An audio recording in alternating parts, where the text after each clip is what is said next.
Тэгээд яг хэвдээ ер нь актер хүнд гэмт хэрэгтэнгүүд ч бас байна шүү дээ. Гэр бүлээр нь хүн алдаг, талдаг. Тийм усуд бол одоо амьдрал хэрэг байх уу? Би тэгшил боддیں۔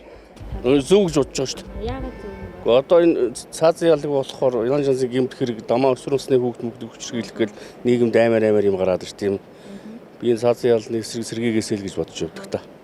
Өмнө нь манай улс бас цаазын ялтай байсан юм билээ. Цаазын ялтай байсан. Тэгэхэд бид нар залууч байсан бас арай ч ийм амар нэг өчгчрээс гэмт хэрэг ойр юм татамжтай гардаг л байсан л да.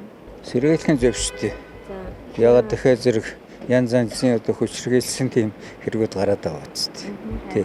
Тэний дотор хөөхтэй болоо хүчрхийлсэн хэрэгээ байж болохгүй. Би бол цаазын ялыг сэргээх нь зөв л гэж боддог. Хууль дүрм хэрэгжихгүй байна. Хүмүүсийн зан авирах хэцүү болж байна. Хууль хатуу байж ич хүмүүсийн одоо хумсар арай гайг болох уу?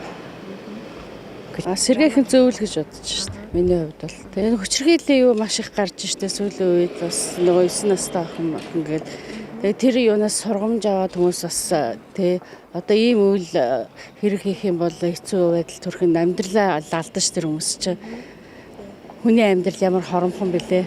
Тэгэхээр юм муухай бузар хэрэг хийж өөрийгөө энэ орчлонгоос яажснаас энэ хэрэг юунаас холуур байх нь зөв гэдэг л сануулж авах болов л гэж бодож штэ. Тий.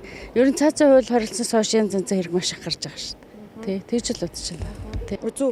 Тийм тэгж бодож байна. Тэгвэл одоо энэ гарч байгаа гэмт хэрэгүүд ч гэсэн багц холоо л гэж бодож байна.